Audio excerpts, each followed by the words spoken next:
আমরা এই ঘোষণাপত্রে হতাশ, এই জাতীয় হতাশ, কারণ এই ঘোষণাপত্রে সংবিধানের প্রিএম্বলে এটা স্থান দেওয়া দরকার ছিল এবং এটা 5 আগস্ট থেকে এটা বাস্তবায়ন করবে বলে আমরা শুনেছিলাম, ধারণা করেছিলাম, কিন্তু কিন্তু এটা কখন থেকে বাস্তবায়ন হবে তার কোনো নির্দেশিকা নেই। শহীদ পরিবার, পঙ্গু যারা আছে তাদের ব্যাপারে কোনো স্পষ্ট নির্দেশিকা নাই।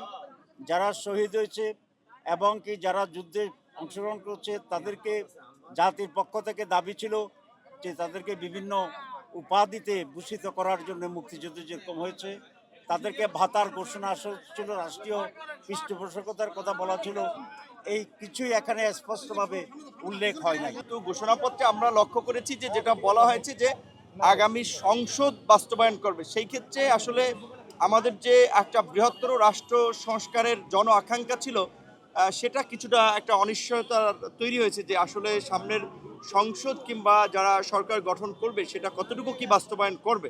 এবং আমরা ভেবেছিলাম যে এই বিশেষ করে ঘোষণাপত্রটা আসলে এত বিস্তৃত ইতিহাস সাধারণত ঘোষণাপত্রে থাকে না, ঘোষণাপত্র একেবারে সংক্ষিপ্ত হয়। সে কারণে যে এই 24-এর গণ অভ্যুত্থানের প্রেক্ষাপটটা ছিল আসলে গত 1.5 দশকের ফ্যাসিবাদের আপনার অত্যাচার, নির্যাতন, গুম খুন, এবং তার মধ্যে 2018 সালের ঐতিহাসিক কোটা সংস্কার আন্দোলন এবং নিরাপদ সড়ক আন্দোলন এদেশের তরুণদেরকে জাগ্রত করেছে, যার ফলে এই 24-এর বৈষম্য বিরোধী আন্দোলন থেকে শেষ পর্যন্ত একটা গণ অভ্যুত্থান হয়েছে। সেই ক্ষেত্রে আমাদের কাছে মনে হচ্ছে যে বিস্তৃত ইতিহাস এবং মূল বিষয়ের চেয়ে অন্যান্য কিছু বিষয় চলে এসেছে। তারপরে আমরা দেশ জাতির স্বার্থে আমরা এটাকে ওয়েলকাম করি। বলতে পারেন যে আমাদের কিছুটা মিশ্র প্রতিক্রিয়া আছে, কারণ আমরা চেয়েছিলাম যে এই ঘোষণাপত্রটার চূড়ান্ত লগ্নে আমাদের যে অঙ্গীকার প্রতিজ্ঞা সেটা আরও একটু সুদৃঢ়ভাবে এটা প্রতিভাত হবে এবং বাংলাদেশের যে প্রথম ঘোষণাপত্র ছিল যেটা সাম্য, মানবিক মর্যাদা এবং সামাজিক সুবিচারের ভিত্তিতে একটি শোষণহীন গণতান্ত্রিক রাষ্ট্র, যেটা আমরা অর্জন করতে পারি নাই, সেই জায়গাটায় এসে আমরা একটা দৃঢ় ঘোষণা চেয়েছিলাম।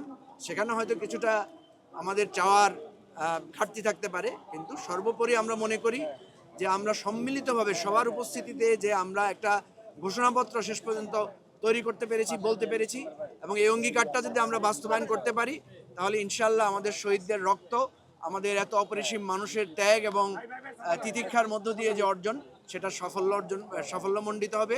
তো সব কিছু মিলে মনে হয়েছে যে একটা দলকে অথবা দুইটা দলকে খুশি করবার আকাঙ্ক্ষাকে সামনে রেখে একটা আবেগহীন, ভালোবাসাহীন, দরদহীন গণ অভ্যুত্থানের প্রতি ন্যূনতম আবেগ না থেকে এটাকে ড্রাফট করা হয়েছে।